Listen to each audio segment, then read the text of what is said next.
ఓం శ్రీ గణేశాయ నమః. శ్రీమాత్రే నమః. శివాయ గురవే నమః. శ్రీకృష్ణ పరబ్రహ్మణే నమః. శ్రీరామాయ నమః. శ్రీ గురుభ్యో నమః.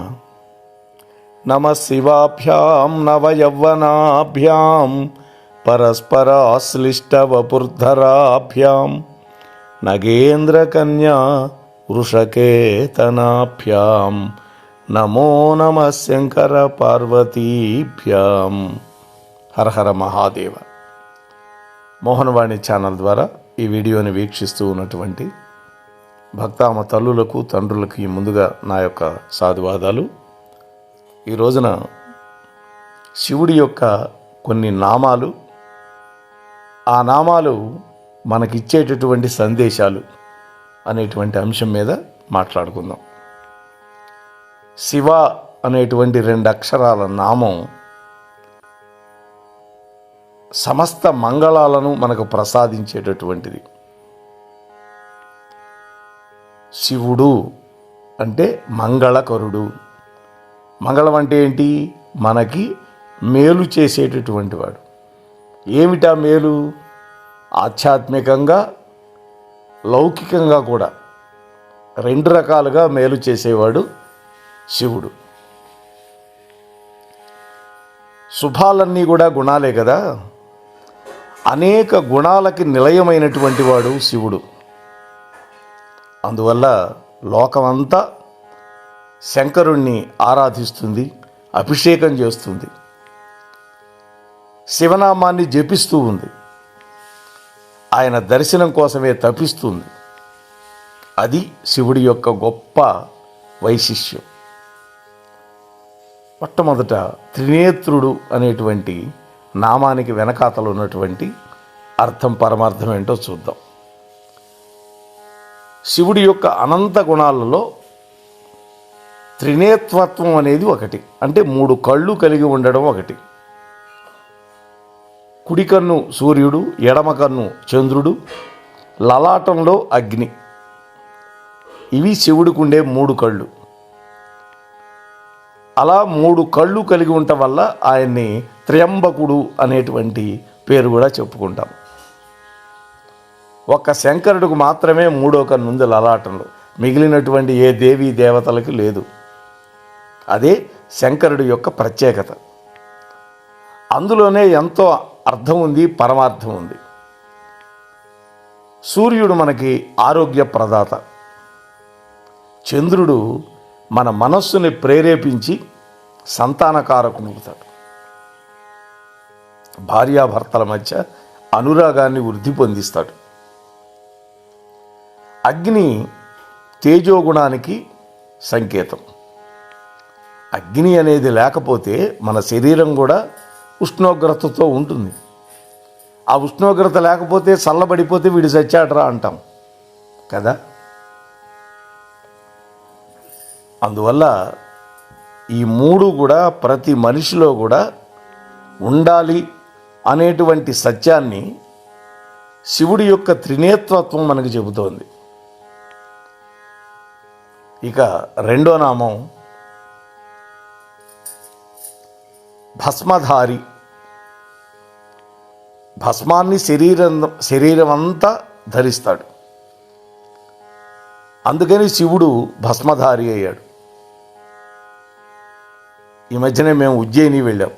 మహాకాళేశ్వరుడు, ఆయనకి తెల్లవారుజామున వేడి చితాభస్మంతో అభిషేకం చేస్తారు. లోకంలో ఏ వ్యక్తి అయినా సరే చివరికి బూడిదగా మారతాడు. ఆ బూడిద తప్ప ఇంకేదీ మిగలదు. ఈ సత్యాన్ని ఆ శంకరుడు భస్మాన్ని ధరించి మనందరికీ తెలియజేస్తూ ఉన్నాడు. అంటే అన్నీ నశించిపోయేవే, ఏదీ మిగలదు అనేటువంటి ఒక పరమార్థాన్ని తాను భస్మాన్ని ధరించటం వల్ల మనకి తెలియజేస్తూ ఉన్నాడు. రెండోది భస్మ అంటే ఐశ్వర్యం అనేటువంటి అర్థం కూడా ఉంది. భస్మ అంటే ఐశ్వర్యము అనేటువంటి అర్థం కూడా పెద్దలు చెప్పారు. అందుకనే విభూతిని మన వాళ్ళు ఐశ్వర్యము అంటారు. అటువంటి ఐశ్వర్యాన్ని మనం ప్రతినిత్యం కూడా శరీరంలో 5 స్థానాల్లో ధరించాలి అని పెద్దలు చెబుతారు. 5 స్థానాలు: లలాటం మీద, 2 భుజాలకి, హృదయ స్థానంలో ఇలా మనం ధరించాలి. ఇక అర్ధనారీశ్వరుడు.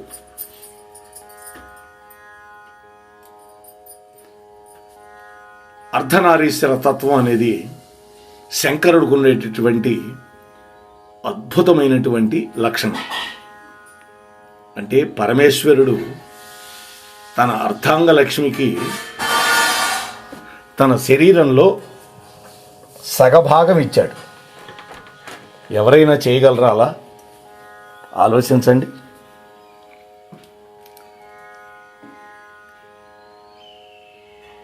ఏ వ్యక్తి అయినా తన జీవిత భాగస్వామికి తన శరీరంలో సగాన్ని సమర్పించగలిగినటువంటి ప్రేమతత్వాన్ని చూపించాలి అనేదే ఇందులో అంతరార్థం.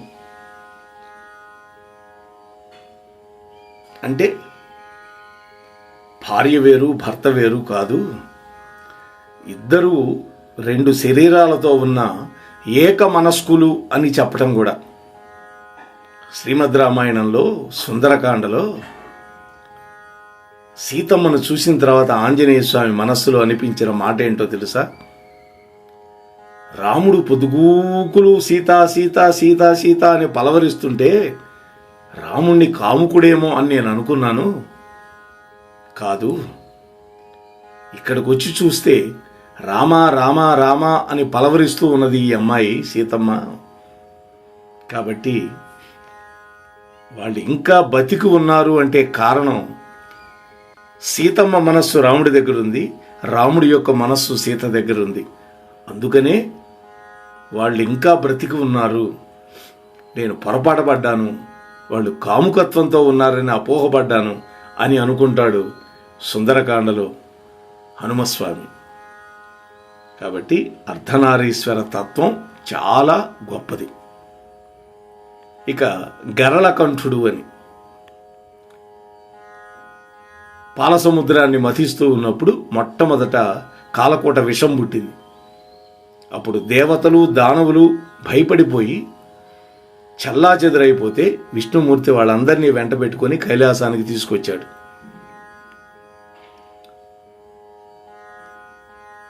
విష్ణుమూర్తి చెప్పాడు, శంకర, ఇదిగో వీళ్ళంతా నీ బిడ్డలు, మీరు ఆది దంపతులు. కాలకోట విషం పుట్టింది పాలసముద్రాన్ని మథిస్తే, అది అందరినీ దహించి వేస్తోంది, నువ్వే కాపాడాలి అన్నారు. అప్పుడు పరమేశ్వరుడు ఆ కాలకోట విషాన్ని ఒక నేరేడు బండంత చేసి అరిచేతిలో పెట్టుకొని దాన్ని నోట్లో వేసుకున్నాడు. పార్వతీదేవి కూడా, శంకర, నాథ, బిడ్డల్ని కాపాడు, ఆ విషాన్ని నువ్వే గ్రహించు అని చెప్పింది. ఏ భార్య అయినా భర్తని విషం తాగమంటుందా? అంటే విషం తాగినా తన భర్తకి ఏం కాదు, తన మాంగల్యం అంత గట్టిది అని ఆమెకి నమ్మకం. కాబట్టి శంకరుడు లోక రక్షణ కోసం ఆ విషాన్ని మింగి ఉంటే శంకరుడి యొక్క ఉదరంలో ఉన్నటువంటి 14 లోకాలు మాడి మసైపోయి ఉండేవి. అందుకనే ఆయన కంఠంలో దాచిపెట్టాడు. కంఠంలో కాసిన నీళ్లు మనం నిలపగలమా? గుటకన్నా వేయాలి, లేకపోతే నోట్లో నుంచి బయటకన్నా ఉమ్మేయాలి. మంచి పని కోసం చేదు కష్టాలు భరించక తప్పదు అనేటువంటి తత్వాన్ని ఈ గరళకంఠ నామం మనకు చెబుతోంది. మహాత్ములకి ఒక మచ్చ కూడా కీర్తి తెస్తుంది. నల్లటి మచ్చ, తెల్లటి శరీరం శంకరుడిది. శుద్ధ స్ఫటిక సంకాశుడు ఆయన. అటువంటి వాడి కంఠం నల్లంగా నీలంగా మారిపోయింది అంటే అందుకని ఆయనకు ఒక పేరు వచ్చింది, గరళకంఠుడు, శితికంఠుడు, శ్రీకంఠుడు అని, నీలకంఠుడు, ఎన్నో పేర్లు వచ్చినాయి. ఇక శ్మశానవాసి, జీవుడి యొక్క అంతిమయాత్ర ముగిసేది శ్మశానంలోనే. దాన్ని శివుడు ఒక విహార భూమిగా చేసుకున్నాడు. పుట్టినటువంటి ప్రతి ప్రాణి ఏదో ఒకనాటికి శ్మశానానికి చేరక తప్పదు కదా. అటువంటి జీవన సత్యానికి అది సూచిక. ఇంతేకాదు, ఒక వ్యక్తి చనిపోతే బయట పెడతారు, పాడి మీద పడుకోబెడతారు, బంధువులు అందరూ ప్రదక్షిణం చేస్తారు, భార్య ఇంట్లోనే ఆగిపోతుంది, పిల్లలు చుట్టాలు బయలుదేరతారు, మగవాళ్ళు ఆ శవయాత్ర. ఆ దారిలోనే కొంతమంది జారుకుంటారు. అంటే అక్కడికి వచ్చి ఎరుపు చూస్తే మళ్ళీ మరుసటి రోజు తెలుపు చూడాలి, అందుకని జారుకుంటారు. ముఖ్యులు కొంతమంది వస్తారు, చితికి నిప్పంటించి యువతలకు వస్తారు. ఆ కాటి కాపరి చెబుతాడు కపాల మోక్షం అయింది అని. అప్పుడు స్నానాలు చేసి ఇంటికి వచ్చేస్తారు. ఎవ్వరూ అక్కడ ఉండరు. ప్రేత రూపంలో ఉంటుంది చనిపోయినటువంటి జీవి. 12 రోజుల పాటు కర్మకాండ పూర్తి అయ్యేదాక ప్రేతత్వమే. ఆ ప్రేతం ఎదిగి ఆ శ్మశానంలో ఉండేటటువంటి భూతగణం అంతా దూకుతుంది. అప్పుడు శంకరుడు హుంకరించి, నేను ఉన్నాన్రా నీ కోసం అని ఆశ్వాసన కల్పించడానికే పరమేశ్వరుడు శ్మశానవాసి అయినాడు. కాశీక్షేత్రం కూడా మహాశ్మశానము అంటారు దాన్ని. ఇక గంగాధరుడు, నిరంతరం ప్రవహించేటటువంటి స్వచ్ఛమైనటువంటి నది గంగ. ఆ గంగమనే తల మీద ధరించి గంగాధరుడయ్యాడు. స్వచ్ఛతకు ప్రతిరూపం. ఎవరికైనా నీళ్లతోనే పరిశుభ్రత వస్తుంది, పవిత్రత కూడా వస్తుంది. శివుడి యొక్క గంగాధరత్వం మానవాళికి మార్గదర్శకం కూడా. సగరపుత్రులు 60,000 మంది కపిల మహర్షి యొక్క క్రోధాగ్నికి భస్మం అయిపోయి ఉత్తమగతులు లేకుండా పోతే, వాళ్ళ వంశంలో వచ్చినటువంటి భగీరథుడు గంగమ్మ కోసం తపస్సు చేశాడు, శంకరుడు కోసం తపస్సు చేశాడు, మొట్టమొదట బ్రహ్మదేవుడి గురించి తపస్సు చేశాడు. చివరికి గంగను ధరించగలిగిన వాడు ఒక్క శివుడేను అని చెప్పడం వల్ల శంకరుణ్ణి తపస్సు చేస్తే ఆయన 2 కాళ్ళు పక్కకు చాపి 2 చేతులు నడుం మీద పెట్టుకొని తన జటాజూటాలను బంధించి నిలబడ్డాడు.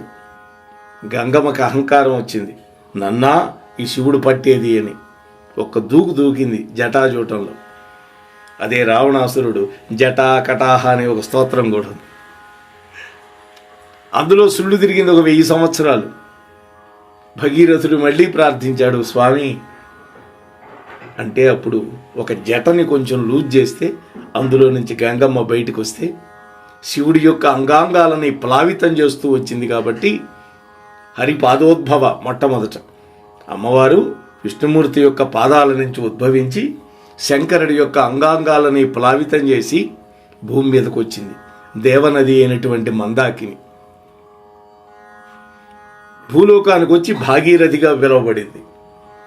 ఆ తర్వాత పాతాళానికి వెళ్ళి భోగవతి పేరుతోటి పిలువబడింది గంగమ్మ. అంటే గంగను ధరించి గంగాధరుడయ్యాడు. ఇక చంద్రశేఖరుడు. చంద్రశేఖరుడు అంటే తల మీద చంద్రుణ్ణి ధరించినటువంటి వాడు అని. శివుడి యొక్క శరీరంలో ఎవడి శరీరంలోనైనా అగ్రభాగం ఏంటి? శిరస్సు. అందుకనే దాన్ని ఉత్తమాంగము అంటారు. ఆ శిరస్సు అన్ని కళలతో ప్రకాశిస్తేనే జీవితం వెలుగొందుతుంది అని చెప్పడానికి చంద్ర కళని తన తల మీద జటాజూటం మీద ధరించాడు. దీనికి వెనకాతల కూడా ఒక చిన్న కథ ఉంది. దక్ష ప్రజాపతికి 27 మంది కూతుళ్ళు, వాళ్లే నక్షత్రాలు, అశ్విని భరణి. వాళ్ళందరూ చంద్రుడిని ప్రేమించామంటే చంద్రుడికి ఇచ్చి పెళ్లి చేశాడు తండ్రి. కానీ ఈ చంద్రుడు రోహిణి పట్ల ప్రేమ ఎక్కువ చూపిస్తూ మిగిలిన వాళ్ళని నిర్లక్ష్యం చేయటం వల్ల ఆ కూతుళ్ళు వెళ్ళి చెప్తే దక్ష ప్రజాపతి శపించాడు, నువ్వు శుష్కించిపోదువుగాక అని.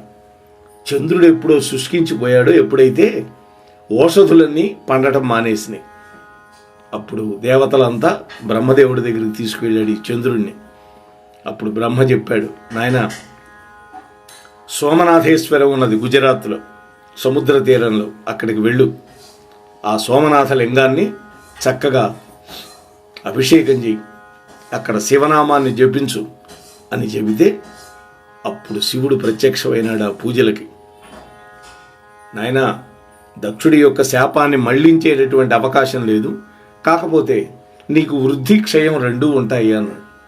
అందుకనే అమావాస్య తర్వాత పాడ్యమి నుంచి పెరుగుతాడు, పౌర్ణమి దాకా పౌర్ణమిలో పూర్ణచంద్రుడుగా ఉంటాడు, పౌర్ణమి దగ్గర నుంచి మళ్ళీ క్షీణచంద్రుడుగా అమావాస్య దాకా తగ్గిపోతాడు. అంతేకాకుండా నీ అభిషేకానికి, నీ పూజకి, నీ జపానికి నేను మెచ్చుకున్నాను. నిన్ను ఒక రేఖామాత్రంగా నా యొక్క జటాజూటం మీద ధరిస్తాను అని ఇవాటి నుంచి నేను చంద్రశేఖరుడు అని కూడా పిలువబడతాను, రాజశేఖరుడు అని పిలువబడతాను అని చెప్పాడు. ఇక నందివాహనధారి, శివుడి యొక్క వాహనం నందీశ్వరుడు. నంది అంటే ఆనందింపజేసేది అని. వాహనం ఆనందాన్ని కలిగించాలని, జీవన యాత్రను సుఖవంతం చేయాలని సూచిస్తోంది ఇక్కడ. అంతేకాదు వృషభము అంటే ధర్మస్వరూపం. ధర్మస్వరూపాన్ని అధిష్ఠించినటువంటి వాడు శంకరుడు. అంటే ధర్మం తన అధీనంలో పెట్టుకున్నాడు, ధర్మమే తాను, అందువల్ల కూడా నందివాహనుడయ్యాడు. ఇక సర్పహారి, శంకరుడి యొక్క మెడలో వాసుకి సర్పం ఉంటుంది, కంఠానికి ఆభరణం ఆయన. అంటే పామును మెడలో వేసుకుంటాడు ఆయన. గడ్డు పరిస్థితులు ఎదురైనా మనిషి వాటిని అధిగమించాలని సర్పాన్ని మెడలో వేసుకున్నట్టుగా ఉండాలే కానీ భయపడి పారిపోకూడదని ఈ నాగాభరణత్వం అనేది తెలియజేస్తుంది. అంతేకాదు పాము కుండలిని శక్తికి ప్రతీక. 3 చుట్టలు చుట్టుకొని ఒక అరచుట్ట పైకి లేస్తుంది, అదే కుండలిని శక్తి. దానికి సంకేతంగా పాముని మెడలో వేసుకుంటాడు స్వామి. ఇక నటరాజు, శివుడు తాండవ ప్రియుడు. అమ్మవారు చేసేది లాస్యం, శంకరుడు చేసేది తాండవం. జీవితం ఒక రంగస్థలం అయితే దాని మీద నిత్యము ఆనందంగా ఆడుకోవాలని సూచిస్తూ ఆయన తాండవం చేస్తాడు. ఇక ప్రమథాధీశుడు, ప్రమథ గణాలకి నాయకుడు శంకరుడు. లోకంలో ప్రతి వ్యక్తికి ధర్మాన్ని నిలబెట్టడానికి వీలుగా తనకి సహాయం చేసే శక్తులను సమకూర్చుకోవాలి, వాటిని లోక సంక్షేమం కోసం వాడుకోవాలి అన్నదే ఇందులో ఉండే అంతరార్థం. తనలో తాను రమిస్తాడు శంకరుడు. ఆయన మహా తపస్సంపన్నుడు. లోకక్షేమం కోసం చేసే తపస్సది. ఏ మంచి పనైనా సరే దీక్షతోటి, దక్షతతోటి ఒక తపస్సులాగా ఆచరించాలి అని. అంతేకాదు ఎటువంటి కష్టం వచ్చినా సరే చెలించకూడదని శివతత్వం మనకు బోధిస్తోంది. ఇలా శివుడి యొక్క నామాలు, ఆ నామాలకు వెనకాతలు ఉన్నటువంటి గుణాలు, వాటి వైభవం, ఇవన్నీ కూడా లోకానికి సందేశాలు అందించేవి. దైవాన్ని మానవుడు తన జీవన మార్గ లక్ష్యంగా గనక చేసుకుంటే అంతటా శివమే, అంతటా మంగళమే. ఆ మంగళం వెళ్ళి విరుస్తుంది మనందరి యొక్క జీవితాల్లో అని మీతో మనవి చేసుకుంటూ, ఈ శివుడి యొక్క నామాలు, వాటి వెనకాతలు ఉన్నటువంటి తత్వాన్ని క్లుప్తంగా మీతో పంచుకునే ప్రయత్నం చేశాను. విన్నటువంటి మీరు, చెప్పినటువంటి నేను, ఈశ్వరుడి యొక్క దివ్యమైన భవ్యమైనటువంటి అనుగ్రహానికి తప్పకుండా పాత్రలం అవుతాం అని నమ్ముతూ ముగిస్తున్నాను. మోహనవాణి తెలుగు పోడ్కాస్ట్ వింటున్న శ్రోతలందరికీ హృదయపూర్వక ధన్యవాదాలు. వినండి, వినిపించండి, వింటూనే ఉండండి మోహనవాణి తెలుగు పోడ్కాస్ట్. మీరు వింటున్నారు మోహనవాణి. మా కార్యక్రమాలు మీకు నచ్చితే ఇప్పటివరకు మా ఛానల్కి సబ్స్క్రైబ్ చేసుకోకపోతే వెంటనే ఈ క్షణమే సబ్స్క్రైబ్ చేసుకుని ఆ పక్కనుండే బెల్ బటన్ని మ్రోగించి అందరికీ షేర్ చేసి మీ విలువైన కామెంట్ను కూడా చేసి మమ్మల్ని ప్రోత్సహిస్తారని కోరుతున్నాను.